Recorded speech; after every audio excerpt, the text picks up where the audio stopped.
राधे राधे, हरे कृष्ण। आप सभी का दिन शुभ हो। आज दिनांक है 25 दिसंबर और दिन है बृहस्पतिवार। अब आप सबसे पहले सीता माता की नित्य नेम की कथा सुनिए, उसके बाद आप आज के महात्म को श्रवण करेंगे। हमें सीता माता की कथा, उसके बाद आप सुनेंगे मार्गशीर्ष मास का अध्याय। तो चलिए सीता माता की इस पावन कथा का श्रवण करते हैं। कहते हैं कि एक बार श्री राम प्रभु को कहीं बाहर जाना पड़ा। सीता माता हर रोज का नित्य नियम किया करती थी। वह हर रोज श्री राम को कथा सुनाया करती थी। एक दिन श्री राम भगवान को किसी काम के लिए बाहर जाना पड़ गया तो सीता माता कहने लगी कि प्रभु, मेरा तो 12 वर्ष का नित्य नियम है, अब मैं बाहर जाएंगे तो मैं कथा किसको सुनाऊंगी। श्री राम ने कहा, तुम कुएं की पाल पर जाकर बैठ जाओ, वहां औरतें पानी भरने आती हैं, उन्हें तुम अपनी कथा सुना देना। सीता माता कुएं की पाल पर जाकर बैठ जाती है। एक स्त्री आई, उसने रेशम की जरी साड़ी पहन रखी थी और सोने का घड़ा ले रखा था। सीता माता उसे देखकर कहती है, बहन, मेरा 12 वर्ष का नित्य नेम सुन लो। वह स्त्री बोली कि मैं तुम्हारा नित्य नेम सुनूंगी तो मुझे घर जाने में देर हो जाएगी और मेरी सास मुझसे लड़ेगी। उसने कहानी नहीं सुनी और वह ऐसे ही चली गई।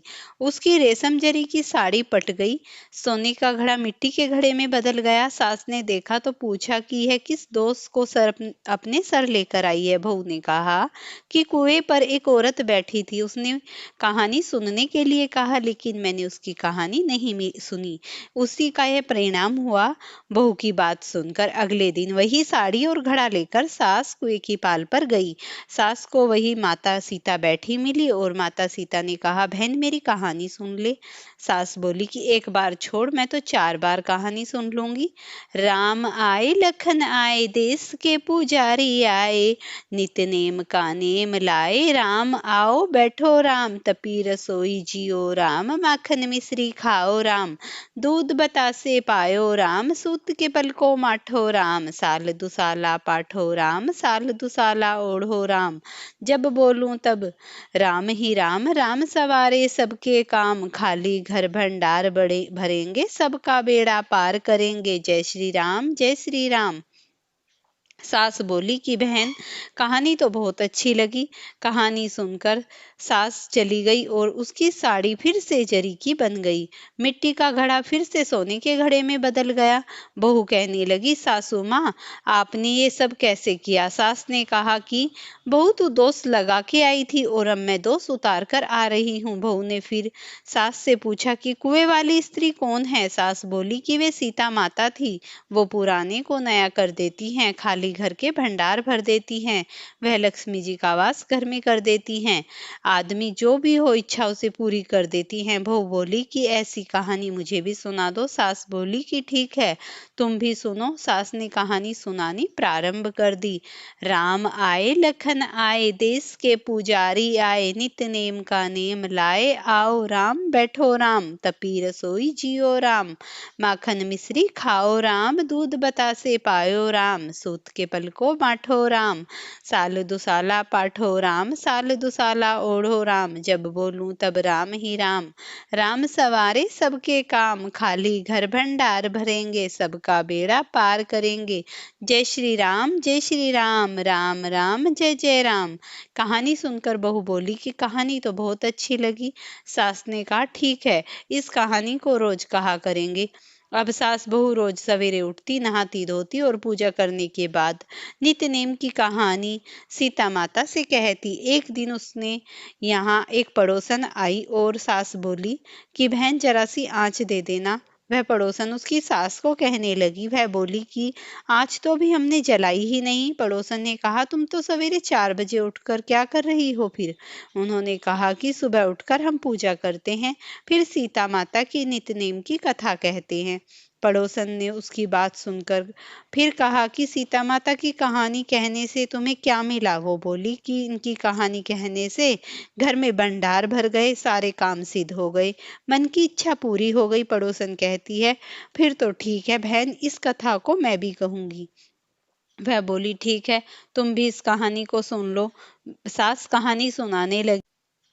आए राम लखन आए, देश के पुजारी आए, नित्य नेम का नेम लाओ, आओ राम बैठो राम, तपी रसोई जियो राम, माखन मिश्री खाओ राम, दूध बतासे पायो राम, सूत के पलको माठो राम, साल दुसाला पाठो राम, साल दुसाला ओढ़ो राम, जब बोलूं तब राम ही राम, राम सवारे सबके काम, खाली घर भंडार भरेंगे, सबका बेड़ा पार करेंगे, जय सिया राम, जय सिया राम, जय जय राम। सारी कहानी सुनने के बाद पड़ोसन कहने लगी, बहन कहानी तो बहुत अच्छी लगी। अब वह पड़ोसन भी नित्यनेम सीता माता की कहानी कहने लगी। कहानी कहने से सीता माता ने पड़ोसन के घर में भी भंडार भर दिए। हे सीता माता, जैसे आपने उनके घर में भंडार भरे, वैसे भी आप हमारे घर के भंडार भरना।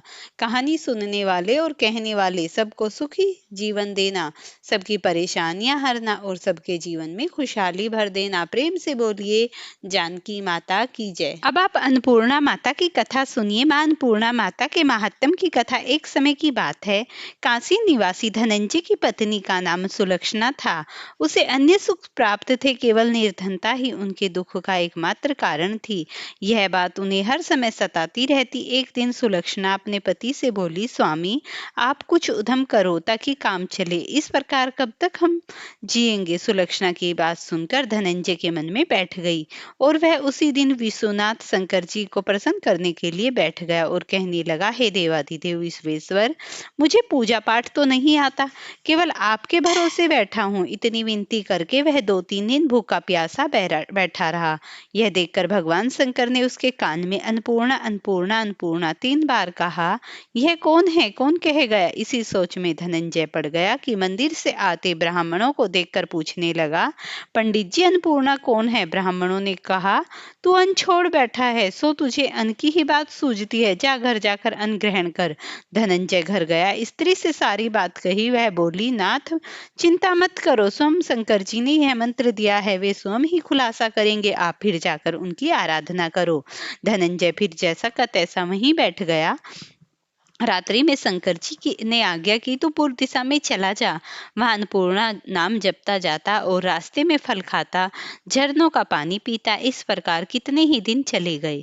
उसे चांदनी सी चमकती वन की शोभा दिखने लगी, सुंदर सरोवर दिखने लगे और कितनी ही अप्सराएं झुंड बनाए बैठी थी। एक कथा सुनाती और सब मिलकर मां अन्नपूर्णा इस प्रकार बार बार कहती। यह अगहन मास की उज्ज्वली रात्रि थी और आज से ही व्रत का आरंभ था। जिस शब्द की खोज करने वह निकला था, मानो उसे मिल गया। धनंजय ने उनके पास जाकर पूछा, हे देवियों, आप ये क्या करती हो? उन सब ने कहा, हम मां अन्नपूर्णा का व्रत करती हैं। धनंजय ने पूछा, व्रत पूजा करने से क्या होता है? यह किसी ने किया है? इसे कब किया जाए, कैसे व्रत करते हैं और इसकी विधि विस्तार से बतलाओ। वे कहने लगी, इस व्रत को सब कोई कर सकते हैं। 21 दिन तक के लिए 21 गांठ का सूत्र लेना चाहिए। 21 दिन यदि बने हो तो एक उपवास करे, यह भी न बने तो एक कथा सुनकर प्रसाद ले। निराहार रहकर कथा कहे। कथा सुनने वाला कोई न मिले तो पीपल के पत्तों को रखकर सुपारी या धृत कुंवारी वृक्ष के सामने साक्षी कर सूर्य, गाय, तुलसी या महादेव को बिना कथा सुनाए मुख में दाना न डाले। यदि भूख से कुछ मिल जाए तो दिवस पर उपवास करे। व्रत के दिन क्रोध न करे, झूठ न बोले। धनंजय बोला, इस पर व्रत के करने से क्या होता है? वे कहने लगी, इसके करने से अंधों को नेत्र, लूलों को हाथ, निर्धनों को धन, बांझों को पुत्र मिले हैं, मूर्ख को विद्या, और जिस कामना से व्रत करे माँ उसकी कामना पूरी करती हैं। वह कहने लगा, बहनों मेरे पास तो धन नहीं है, विद्या नहीं है, कुछ भी नहीं है, मैं तो बहुत दुखिया ब्राह्मण हूँ, मुझे इस बात का सूत्र दोगी? हाँ भाई, तेरा कल्याण हो, हम तुझे अवश्य ही देंगी। इस व्रत का मंगल सूत्र ले। धनंजय ने व्रत किया। व्रत पूरा हुआ तभी सरोवर से 21 खंड की स्वर्ण पीढ़ी सीढ़ी हीरा मोती जड़ी प्रकट हुई। धनंजय जय अन्नपूर्णा जय अन्नपूर्णा कहता जाता। इस प्रकार कितनी ही सीढ़ियां उतर गया तो क्या देखता है कि करोड़ों सूर्य से प्रकाशमान अन्नपूर्णा का मंदिर है। उनके सामने स्वर्ण से जड़ित सिंहासन पर विराजमान माता अन्नपूर्णा है। इस प्रकार बहुत सी देवंगनाएं उन्हें चमर डुलाती हैं, कितनी हथियार बांधे पहरा देती हैं। धनंजय जोड़कर जगदम्बा के चरणों में गिर गया। देवी उनके कानों का क्लेश और मन की चाह जान गई। तो वह अंतर्यामिनी उसकी दशा क्या बताऊं। माता बोली, मेरा व्रत क्या जो संसार तेरा सत्कार करेगा। माता ने